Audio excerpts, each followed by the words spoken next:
दुनिया का तालीमी निज़ाम बमुकाबला पाकिस्तान का तालीमी निज़ाम। नाजरीन, इस वक्त तालीमी दर्जाबंदी के एतबार से फिनलैंड पहले नंबर पर है, जबकि सुपर पावर अमेरिका 20वें नंबर पर है। 2023 में फिनलैंड दुनिया का वाहिद मुल्क बन गया है जहां मजमून यानी सब्जेक्ट नाम की कोई चीज नहीं होती। फिनलैंड का कोई भी स्कूल ज्यादा से ज्यादा 195 बच्चों पर मुश्तमिल होता है, जबकि 19 बच्चों पर एक टीचर।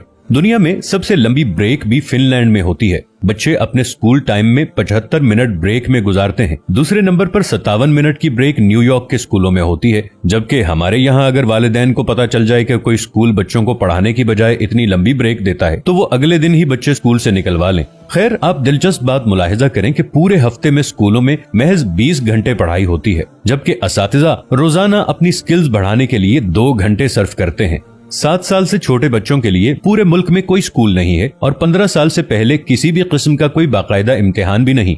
रियाजी के एक उस्ताद से पूछा गया कि आप बच्चों को क्या सिखाते हैं, तो वो मुस्कुराते हुए बोले, मैं बच्चों को खुश रहना और दूसरों को खुश रखना सिखाता हूँ, क्योंकि इस तरह वो जिंदगी के हर सवाल को बाआसानी हल कर सकते हैं। आप जापान की मिसाल ले लें। तीसरी जमात तक बच्चों को एक ही मजमून सिखाया जाता है और वो है अखलाकियात और आदाब। हजरत अली रज़ियल्लाहु अन्हु ने फरमाया, जिसमें अदब नहीं उसमें दीन नहीं। मुझे नहीं मालूम कि जापान वाले हजरत अली रज़ियल्लाहु अन्हु को कैसे जानते हैं और हमें अभी तक उनकी ये बात मालूम क्यों ना हो सकी। बहरहाल, इस पर अमल की जिम्मेदारी फिलहाल जापान वालों ने ली हुई है।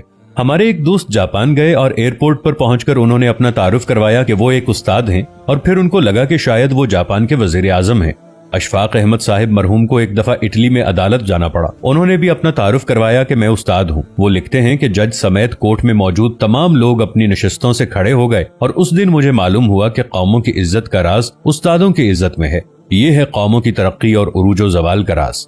जापान में मुआशरती उलूम पढ़ाई नहीं जाती, क्योंकि ये सिखाने की चीज है, पढ़ाने की नहीं, और वो अपनी नस्लों को बहुत खूबी के साथ मुआशरत सिखा रहे हैं। जापान के स्कूलों में सफाई सुथराई के लिए बच्चे और असातिज़ा खुद ही एहतमाम करते हैं। सुबह 8 बजे स्कूल आने के बाद से 10 बजे तक पूरा स्कूल बच्चों और असातिज़ा समेत सफाई में मशगूल रहता है। दूसरी तरफ आप अपना तालीमी निज़ाम मुलाहजा कीजिए, जो सिर्फ नकल और छपाई पर मुश्तमिल है। हमारे बच्चे पब्लिशर्स बन चुके हैं। आप तमाशा देखें, जो किताब में लिखा होता है असातिज़ा उसी को बोर्ड पर नकल करते हैं, बच्चे दोबारा उसी को कॉपी पर छाप देते हैं। असातिज़ा इसी नकलशुदा और छपे हुए मवाद को इम्तिहान में देते हैं, खुद ही अहम सवालों पर निशानात लगवाते हैं और खुद ही पेपर बनाते हैं और खुद ही इसको चेक करके खुद नंबर भी देते हैं। बच्चे के पास या फेल होने का फैसला भी खुद ही सादिर कर देते हैं और माँ बाप इस नतीजे पर तालियां बजा बजाकर बच्चों के ज़हीन और काबिल होने के गुण गाते रहते हैं। जिनके बच्चे फेल हो जाते हैं वो इस नतीजे पर अफसोस करते रहते हैं और अपने बच्चों को कूड़ मगज और कुंद जहन का ताना देते रहते हैं।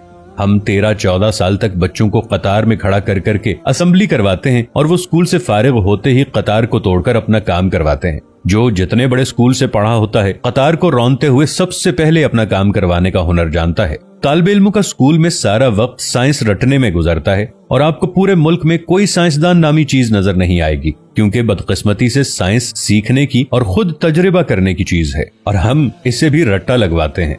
आप हैरान होंगे, मैट्रिक क्लास का पहला इम्तिहान 1858 में हुआ और बरतानवी हुकूमत ने यह तय किया कि बर्रे सगीर के लोग हमारी अक्ल से आधे होते हैं, इसलिए हमारे पास पासिंग मार्क्स 65 हैं, तो बर्रे सगीर वालों के लिए 32.5 होने चाहिए। 2 साल बाद 1860 में असातिज़ा की आसानी के लिए पासिंग मार्क्स 33 कर दिए गए और हम भी इन 33 नंबरों से अपने बच्चों की जहानत को तलाश करने में मसरूफ हैं। अल्लामा इकबाल के शेर का ये मिसरा इस तमाम सूरत हाल की सही तरीके से तर्जुमानी करता नजर आता है। जो शाख नाजुक पे आशियाना बनेगा, नापायदार होगा।